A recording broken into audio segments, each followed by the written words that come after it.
L'Afrique est résolument à un tournant de son histoire. On a récemment assisté à un coup de force d'Aliko Dangote qui a tenu tête à une mafia qui est installée depuis très longtemps, la mafia du pétrole, et une mafia qui a beaucoup de moyens, des tentacules un peu partout. Pourtant, il est venu à bout de cette mafia. Et il a dit d'ailleurs que quiconque s'attaquerait désormais à cette initiative, cette raffinerie de pétrole, aurait de sérieux problèmes. Il a dit lui-même, lorsque récemment le gouvernement a annoncé que le pays s'approvisionnerait exclusivement auprès de sa raffinerie, après tout ce qu'il y a eu comme lobbying derrière, vous imaginez.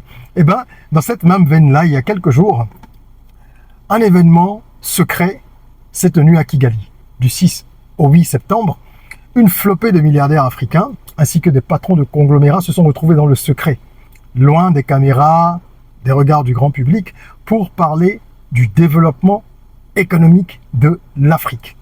C'est une rencontre qui a des airs de forum de Davos, d'accord, ou de rencontre de Bilderberg. Et toutes ces personnes se sont retrouvées là-bas parce qu'elles ont été invitées par un homme, encore une fois, Aliko Dangote. Qu'est-ce qui fait donc bouger ce monsieur dans tous les sens? Pourquoi est-ce qu'il initie ce qu'il appelle l'African Renaissance Retreat, qui est donc une retraite stratégique, si on peut appeler ça comme ça, à laquelle ont participé toutes ces personnes dont nous allons parler. On va voir un peu qui était à cet événement-là, pourquoi est-ce que c'est une rencontre secrète, qui était, de quoi ils ont parlé, quels sont les enjeux et quelles sont les motivations d'Aliko Dangote. C'est un coup de force et c'est passé vraiment comme ça, discrètement. Si vous ne suivez pas cette actualité-là politique, stratégique de façon pointue, vous n'avez certainement pas entendu parler de ça. Alors je vais aujourd'hui l'évoquer parce que c'est important que nous suivions ce qui se passe sur notre continent. Que vous soyez entrepreneur, non, ça n'a pas d'importance pour les entrepreneurs, c'est vrai que c'est encore plus important, mais pour tout le monde, nous sommes des fils d'Afrique et nous devons, des fils et des filles, pardon, nous devons comprendre ce qui se passe véritablement, quel est l'avenir que ceux qui ont aujourd'hui les manettes sont en train de prévoir pour nous. On va en parler tout de suite. Je suis Régis Saizy, entrepreneur multipotentiel, conférencier, formateur et artiste. Je partage avec vous sur cette chaîne du contenu propulsif pour vous aider à rêver, oser et créer. Hello les rocks, j'espère que vous êtes solides. Moi, je suis en parfaite forme et je suis plein de gratitude envers l'univers. Si tu es sur cette chaîne pour la première fois, welcome on board. Ici, on parle d'entrepreneuriat, de développement personnel, de mindset, d'actualité africaine aussi. Donc, rejoins la communauté si ces sujets t'intéressent et si tu veux accélérer ta croissance personnelle et professionnelle. Alors, l'African Renaissance Retreat, c'est donc un nouvel événement. Je mets événement entre guillemets parce que ça reste quelque chose de très exclusif et de secret. Comme je vous le disais, la première édition s'est tenue à Kigali il y a quelques jours. Ça a duré 2 jours, du 6 au 8 septembre, si je ne me trompe pas. Et plusieurs milliardaires se sont retrouvés là-bas, ainsi que des personnalités influentes du continent. Comme disaient certains dans la presse, Kigali n'a jamais vu autant de jets privés arriver simultanément. Donc c'était quelque chose d'assez exceptionnel. Pourquoi Kigali? Vous savez très bien que le choix de ce lieu est symbolique parce que le Rwanda aujourd'hui représente un petit peu l'Afrique qui se réveille. C'est un genre de fleuron. C'est une Afrique qui est fière. Ça représente l'Afrique qui est fière, l'Afrique qui se développe, l'Afrique qui fait des efforts pour avancer, l'Afrique qui tient tête aussi dans certaines situations à l'Occident, d'accord? Donc c'est un symbole que d'organiser cette première retraite là-bas. Aliko Dangote a voulu rassembler ces différentes personnes pour parler de croissance. C'est ce qui a été évoqué en tout cas publiquement, du peu qui a filtré, pour parler de croissance, pour parler de développement, pour parler également de libre-échange. Libre-échange, vous savez que ça c'est une question importante. Le jour où nous aurons un espace intégré, comme c'est le cas aux États-Unis, dans une certaine mesure, et ailleurs également, eh bien vous verrez que nous en profiterons tous. Parce que pour faire du business, ça va être plus simple. Pour se déplacer, ça va être plus simple. Bref, l'Afrique et les Africains seront gagnants. Il a donc voulu échanger de tout ça avec différentes personnes. Et on va commencer déjà en évoquant ceux qui étaient présents. C'était vraiment des invités triés sur le volet. Au départ, il était question d'une vingtaine de personnes, 25. Puis la liste a été étendue à 33. Et finalement, ils se sont retrouvés à 52. D'accord? Mais au départ, ils voulaient vraiment un cercle hyper restreint d'un côté. Donc une cinquantaine de personnes, parmi lesquelles on retrouve un seul chef d'État. Ça, c'est un signal qui n'est pas anodin. Il veut parler de développement et discuter de l'avenir du continent, mais il y a un seul chef d'État en exercice présent. Et c'était le président kenyan, donc William Ruto. Au-delà de ça, il y avait 3 anciens chefs d'État, donc Ellen Johnson Sirleaf du Libéria, Obasanjo du Nigeria et Kikwete, ancien président tanzanien. C'est tout. Donc 4 présidents, dont un seul en exercice. Vous voyez un peu la couleur venir? Vous allez comprendre, suivez bien le raisonnement. Ensuite, il y avait beaucoup de leaders du secteur privé, lui-même évidemment, qui est le, le patron, le grand patron on va dire, et il y en avait d'autres de plusieurs nationalités, mais il y avait une vraie prépondérance nigériane, c'est-à-dire que la majorité des personnes présentes étaient nigérianes. Ça peut se comprendre, il est lui-même nigérian et ce sont quand même eux qui dominent l'économie à de nombreux niveaux, avec les Sud-Africains bien sûr. Il y avait le président de la BAD, évidemment, qui était de la partie, et très peu de francophones, très peu de francophones. Parmi les quelques-uns présents, il y avait Maktar Diop, directeur général de la Société financière internationale, donc ça c'est vraiment développement économique et investissement. Il y avait Tidjane Thiam, Côte d'Ivoire, d'accord, un grand financier, ancien PDG du Crédit Suisse, vous savez, qui est potentiel candidat à la présidence ivoirienne et qui est du secteur donc de la finance et des investissements aussi. Vous voyez qu'on voit beaucoup de financiers.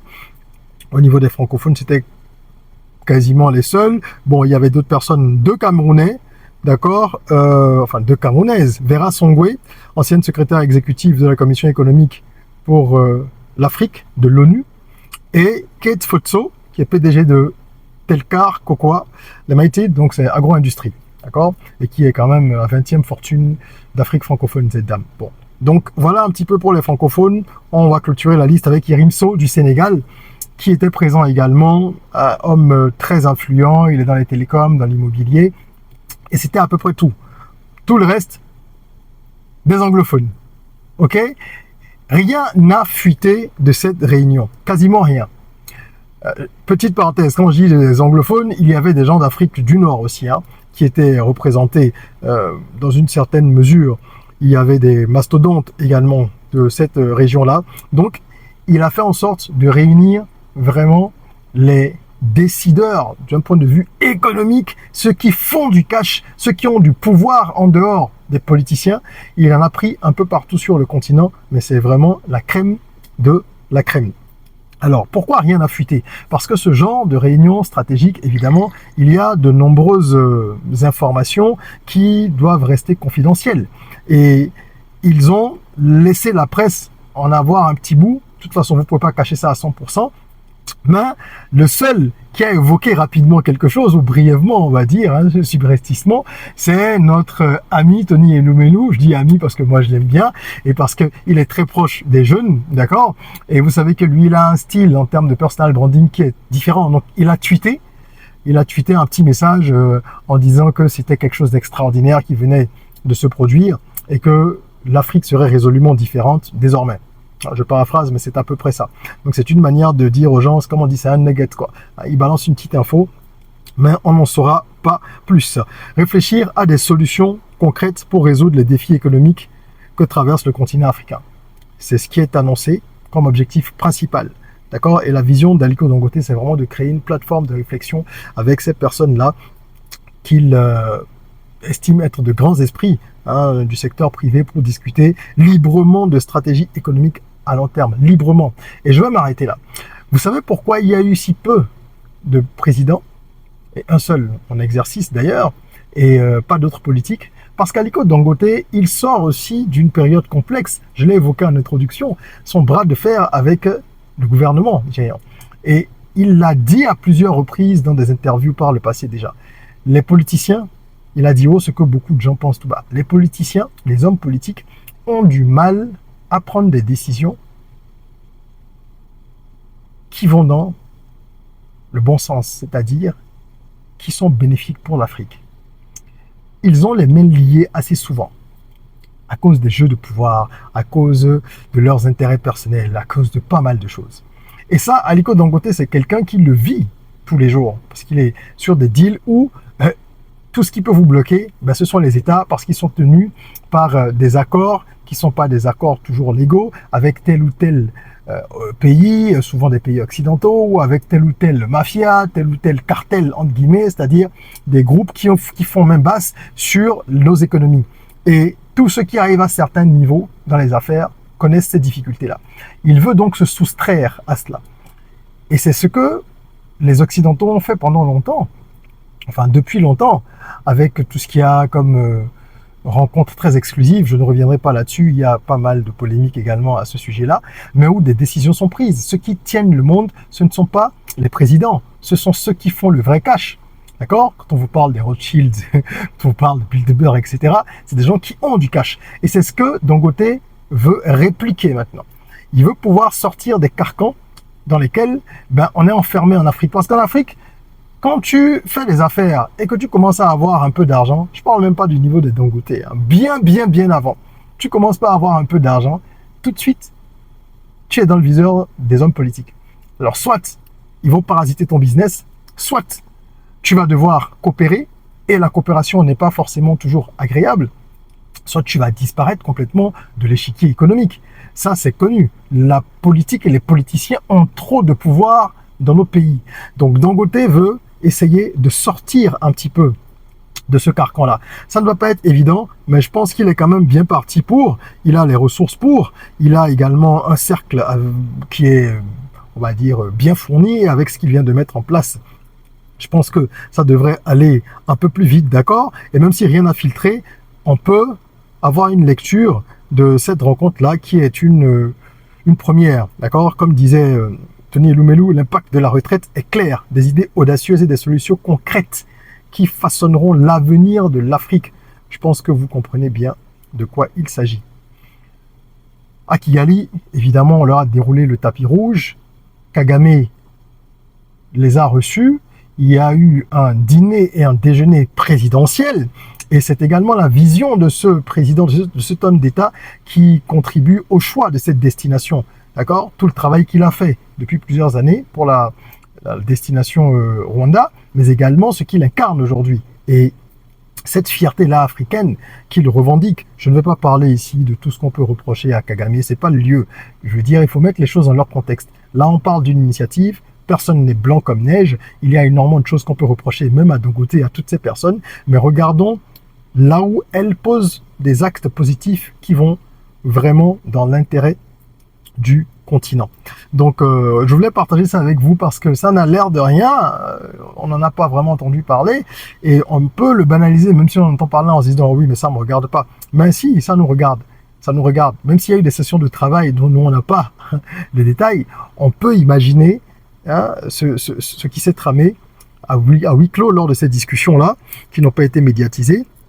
Et on peut donc entrevoir pas mal de choses. Je pense que dans les 10, 15, 20 prochaines années, le paysage business va changer en Afrique. Ça va véritablement changer. Donc voilà un petit peu, ils ont parlé, pour finir, en tout cas, ils ont dit qu'ils ont parlé des défis de l'économie de l'Afrique, de stratégies d'innovation, de partenariats publics-privés et de renforcement des investissements intra-africains, de la technologie comme moteur de croissance. Et c'est à peu près tout. C'est à peu près tout. Donc je pense qu'il va y avoir pas mal de partenariats, pas mal d'initiatives transcontinentales, qu'il va y avoir également des stratégies mises en place par ces ténors-là pour se soustraire un peu à l'influence politique. Et cette retraite, évidemment, c'est une initiative qui va se rééditer, peut-être annuellement, très probablement, même s'ils se rencontrent, sans qu'il n'y ait de rencontres, sans qu'il n'y ait d'événements, j'allais dire, pardon pour la répétition, même s'ils ont l'habitude de se voir, de se parler, s'ils l'ont fait et qu'ils laissent fuiter un tout petit peu l'info, c'est un signal qu'ils envoient également à la population, mais d'abord aux hommes politiques pour leur dire, maintenant, le game va changer. Parce qu'on institutionnalise une rencontre. Et vous verrez qu'au fil des éditions, ça va prendre de l'ampleur, de plusieurs manières. Dangote, c'est un homme qui a beaucoup d'avance. beaucoup, beaucoup, beaucoup d'avance. Et je pense qu'il essaye, dans cette phase de sa vie où il a vraiment accompli tout ce qu'on peut accomplir d'un point de vue professionnel et financier, il essaye d'apporter de l'impact. Il tenait à ce que sa raffinerie, par exemple, fonctionne et puisse aller vraiment aussi loin que prévu. Parce que c'est une aberration pour lui qu'un pays comme le Nigeria, on le sait, hein, ne soit pas capable, avec tout le potentiel qu'il a, de produire ses propres produits pétroliers. Donc il a vraiment bataillé pour ça. Là maintenant, je pense qu'il est dans une phase de legacy. Vraiment, laisser un héritage aussi et impacter davantage. Il s'est plaint souvent de ne pas pouvoir voyager. Je crois qu'il a vu passeport ou quelque chose comme ça. Et malgré ça, il dit que c'est plus compliqué pour lui de voyager en Afrique que d'aller en Occident. Et ça, c'est vrai. Vous le savez, vous savez comment ça se passe. Dans nos pays, parfois, il faut prendre un visa qui est difficile à obtenir pour aller juste à quelques centaines de kilomètres, pas très très très loin, en tout cas sur le même continent. Ce sont des aberrations. Donc, il y a énormément de travail à faire et forcément, il faut des leaders. Ces personnes-là, ben, elles vont jouer ce rôle et ce sera à nous de prendre la relève. Chacun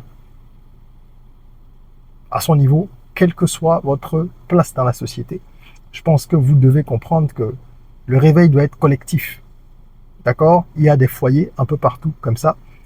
Mais il va falloir à un moment qu'il y ait une convergence de force et de puissance pour qu'on puisse accélérer le mouvement. Et c'est ce qu'il essaie de faire, je pense. Voilà, je voulais partager ça avec vous. Qu'est-ce que vous pensez de l'African Renaissance Retreat, de cette retraite stratégique, des ambitions de Dangote et de ces personnes-là qui l'accompagnent dans cette aventure? Partagez en commentaire vos avis. J'espère que cette vidéo vous a plu. Si c'est le cas, mettez un petit like. Et puis, abonnez-vous si vous aimez ce genre de contenu. Voilà, merci beaucoup. En attendant qu'on se retrouve pour une nouvelle vidéo, prenez soin de vous, de votre corps, mais aussi surtout de votre mind. Rêvons, osons, créons, soyons rock.